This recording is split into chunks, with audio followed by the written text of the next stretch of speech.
அடுத்தது 11ஆம் பாவம். இந்த 11ஆம் பாவம் அப்படிங்கிறதா பாவத்திலேயே முக்கியமான பாவம். ஒரு நிம்மதி, சாட்டிஸ்ஃபை, திருப்தி, ஒரு சந்தோஷம், மகிழ்ச்சியை கொடுக்கக்கூடிய இடம் 11ஆம் பாவம்.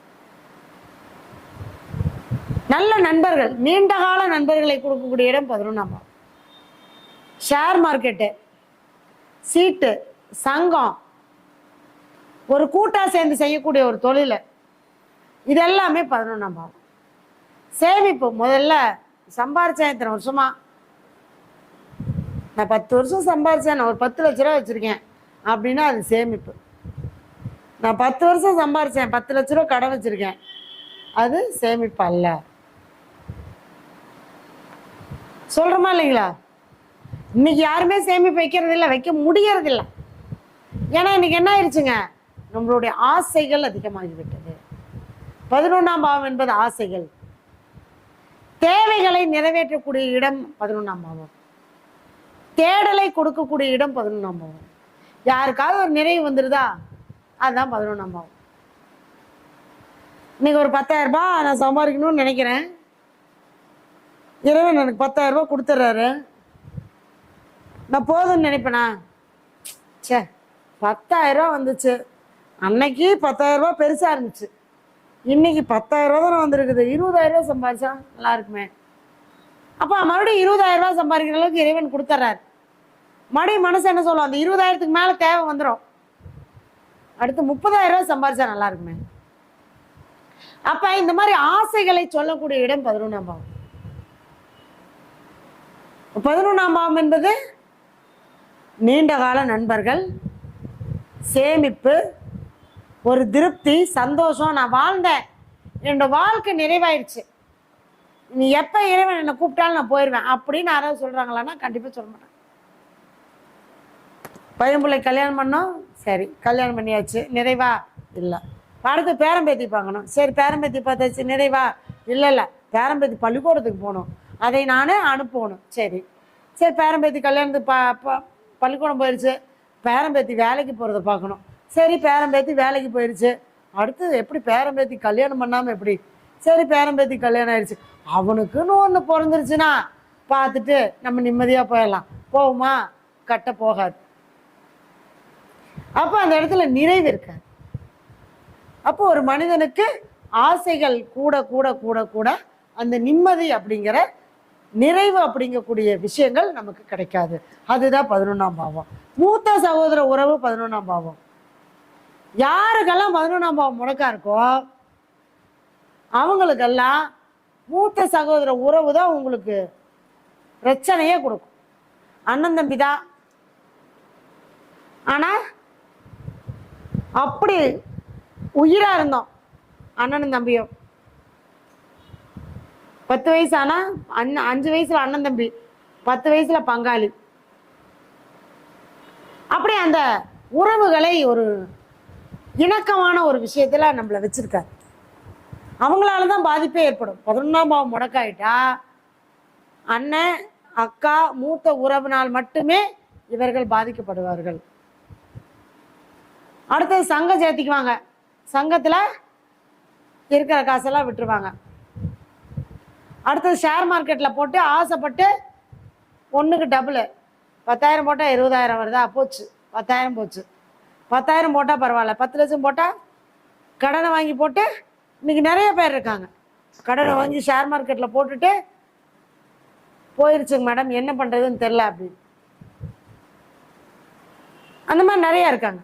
அப்போ அந்த மாதிரியான விஷயங்களுக்கு நம்ம போகக்கூடாது. 11ஆம் பாவம் முடக்கா இருந்தா மூத்த சகோதர ஒரு டிஸ்டன்ஸ்லேயே வச்சுக்கணும். ஷேர் மார்க்கெட் விஷயம் பக்கம் போகவே கூடாது. நீண்ட கால நண்பர்கள் ஹாய்னா ஹாயினோடு போயிடணும். அவங்க ஆசை தூண்டுறாங்கன்னு நம்ம எதையும் செய்யக்கூடாது. 11ஆம் பாவம் முடக்கா இருந்தா நம்ம பேர்ல சேமிப்பு இருக்காது, குழந்தைங்க பேர்ல போட்டுடணும். ஏன் குழந்தைங்க பேர்ல? 11க்கு நேர் 7ஆம் பாவம்னா 5ஆம் பாவம் வரும். 11ஆம் பாவத்துக்கு சாரி 11ஆம் பாவத்துக்கு நேர் 7ஆம் பாவம்னா 5ஆம் பாவம் வரும். இப்போ 5ஆம் பாவம் குழந்தைங்க. நம்ம அக்கௌண்ட்ல இருந்து குழந்தைங்க அக்கௌண்ட்டுக்கு மாற்றி வச்சுட்டா சேமிப்பு அப்படியே இருக்கும், நம்மக்கிட்ட இருக்காது. அது இந்த 11ல் ராகு 11ல் கேது, இந்த 11ல் பாவகிரகங்கள்லேருந்து உட்காந்துருச்சுன்னு வச்சுக்கோங்க, 10 பைசா வச்சிடக்கூடாது. என்ன பண்ணோம், நம்ம அக்கௌண்ட்டில் இருந்தால் யாராவது ஏப்பா ஒரு 5000 கூட இந்தா வச்சுக்கோ, இல்லைன்னா என்கிட்டே இல்லைப்பா நான் எப்படி உனக்கு தரது அப்படின்ட்டு போயிடுவோம் இல்லையா. அந்த மாதிரி அந்த சேமிப்புகளை நமக்கு இதை கொடுக்கும். சரிங்களா. அடுத்தது 12ஆம் பாவம். 12ஆம் பாவம் தான் எல்லா பாவமும் முக்கியமான பாவம் தாங்க. ஒரு பாவம் இல்லாமல் ஒரு பாவம் இயங்காது. சரி, லக்னம் இருக்குது, அம்மா அப்பா இல்லைன்னா எப்படி இருக்கும், வாழ்க்கை துணை இல்லைன்னா எப்படி இருக்கும், ஜாதகர் தனியாகவே வாழ முடியுமா, அந்த மாதிரி தான். அப்போ ஒவ்வொரு பாவத்துக்கும் ஒவ்வொரு பாவம் செயின், அதான் கர்மாவின் தொடர்பு. அதனால தான் உறவுகள் நமக்கு வந்திருக்காங்க. சரியா. சரி, 12ஆம் பாவம். 12ஆம் பாவங்கிறது என்ன, அயன சயன சுகம், அசையாத சொத்து, ஆராய்ச்சி கல்வி,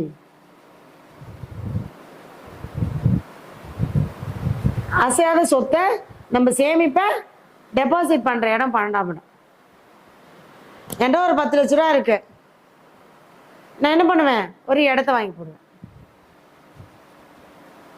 அந்த அந்த அசையாத பொருளாக வாங்கி வைக்கிறது 12ஆம் இடம். அதுதான் அயன சயன சுகம், படுக்கை அறை. அடுத்தது நீண்ட தூர பிரயாணங்கள் 12ஆம் இடம். வெளிநாடு 9 வெளிநாடு தான், 12 வெளிநாடு தான். அது 12 வெளிநாடுன்னு அங்கே தங்குறது 12ஆம் இடம், போயிட்டு வர்றது 9ஆம் இடம், அங்கேயே தங்கி இருக்கிறது 12ஆம் இடம்.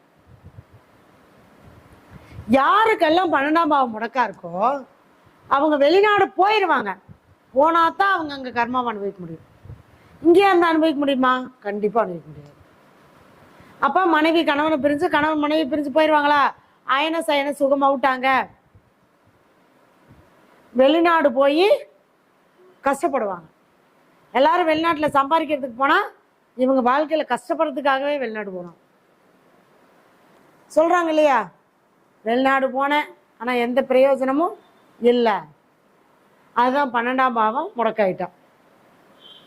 அடுத்தது இந்த 12ஆம் பாவத்தில் நிறைய சூட்சுமங்கள் நிறையா இருக்குது. நிறைய கான்டாக்ட், அதாவது இல்லீகலான தொடர்புகள் ஏற்படுத்தக்கூடிய இடமும் இந்த 12ஆம் பாவம் தான். ஏன்னா அந்த 12ஆம் பாவம் நமக்கு முடக்காயிட்டா அது தேடல் கிடைக்கல, அப்படிங்கிறப்ப இன்னொன்று அப்படின்னு சொல்லி அதில் போய் அதன் மூலமாக தண்டனை அனுபவிக்கக்கூடிய இடமும் 12ஆம் பாவம். நம்ம செய்யக்கூடிய தப்புக்கெல்லாம் தண்டனை கிடைக்கக்கூடிய இடம் எதுன்னா 12ஆம் பாவம் தான். அதனால தான் சிறைச்சாலை, தண்டனை இதெல்லாம் 12ஆம் பாவம் தான். சொத்து மட்டும் இல்லை, யாருக்கெல்லாம் 12ஆம் பாவம் முடக்கா இருக்கோ அவங்களாம் சொத்தை வாங்கி போட்டுருவாங்க. அந்த சொத்தை விற்கவும் முடியாது, வச்சு அனுபவிக்க முடியாது. அந்த மாதிரி அந்த 12ஆம் பாவத்தினுடைய தன்மைகளை அனுபவிக்க முடியாது. இப்போ வெளிநாடு போயும் நிம்மதி இல்லாத அவங்க வாழ்க்கையில் வாழ்ந்துட்டு இருப்பாங்க. அதே மாதிரி கணவன் மனைவிக்குள்ள பெட்ரூம் போகிற வரைக்கும் நல்லா இருப்பாங்க, நல்லா பேசுவாங்க, ஜாலியாக இருப்பாங்க, சந்தோஷமாக சாப்பிடுவாங்க. ஆனால் அந்த ரூமுக்குள்ளே போன உடனே எங்கேருந்து தான் பிரச்சனை வருதுன்னு தெரியும். பஞ்சாயத்து வந்துடும், பிரச்சனை வந்துடும். அதுக்கப்புறம் என்ன பண்ணுவாங்க, சண்டை போட்டுருவாங்க. நிறைய விஷயங்கள் நடக்காமல் கூட கல்யாணம் ஆகி அந்த தாம்பத்தியம் இல்லாமல் இருக்கிறது அப்படிங்கிறது கூட நம்ம ஜாதகத்தில் சொல்ல முடியும். ஏன்னா அந்த 12ஆம் பாவங்கிறத அயன சயன சுகம். அப்போ 4 கல்யாணம் பண்ணுங்க, ஒருத்திட்டு கூட நான் சந்தோஷமா இல்லை, அது அவங்களுக்கு பிடிக்கல அல்லது என்னால் அதை ஈடுபட முடியல, அந்த மாதிரி நம்ம நிறைய கேள்விப்பட்டிருக்கோம். அது 12ஆம் பாவம் முடக்கு.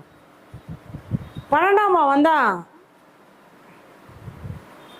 ஜீவன் சமாதி ஆகும். இந்த 12ஆம் பாவம் முடக்கானா மெடிடேஷன் கூட பண்ண முடியாது. நம்ம ஒரு மனசு அமைதியாகி உட்காந்து நம்ம தன்னைத்தானே சரிப்படுத்தி கொள்ளக்கூடியது தியானம். அது 12ஆம் பாவம். அமைதியை தேடுவது 12ஆம் பாவம். அமைதிக்கு பெயர் தான் சாந்தி அப்படின்னு சொல்கிறாங்க இல்லையா, அந்த மாதிரி அந்த அமைதியை தேடக்கூடிய இடம் பன்னெண்டாம் பாவம்.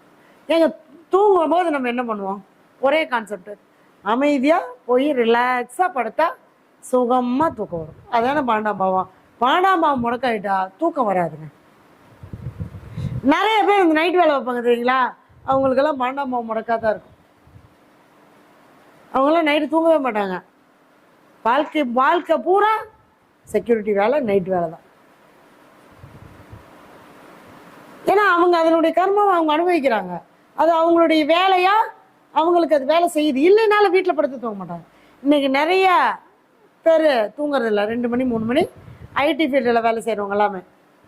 இது எல்லாத்துக்கும் பன்னெண்டாம் பாவம் அப்படி தான் இருக்குமானா கண்டிப்பாக பன்னெண்டாம் பாவம் முடக்கா இருந்தால் நிறைய சம்பாதிப்பாங்க, நிறைய இல்லீகல் பணம் வரும், ஆனால் நிம்மதி இருக்கு. அப்போ இந்த மாதிரி அந்தந்த கிரகங்கள், அந்தந்த பாவங்கள், எந்த பாவங்கள் முடக்காய் இருக்கு, அந்த அதிபதி எந்த வீட்டில் இருக்காரோ அந்த பாதிப்பை அந்த ஜாதகர் அனுபவிப்பார். இது இப்போ நம்ம 12 பாவத்துக்கும் சொல்லியாச்சு. இது சூரியன் நிற்கக்கூடிய நட்சத்திரத்தின் வழியாகவும் செயல்படும், சந்திரன் நிற்கக்கூடிய நட்சத்திரத்தின் வழியாகவும் செயல்படும், லக்ன புள்ளி நிற்கக்கூடிய நட்சத்திரத்தின் வழியாகவும் செயல்படும். லக்னத்துக்கும் சூரியனுக்கும் நம்ம லக்ன பாவத்தையும் எடுத்துக்கணும், சந்திரனுக்கு மட்டும் ராசி எடுத்துக்கணும்.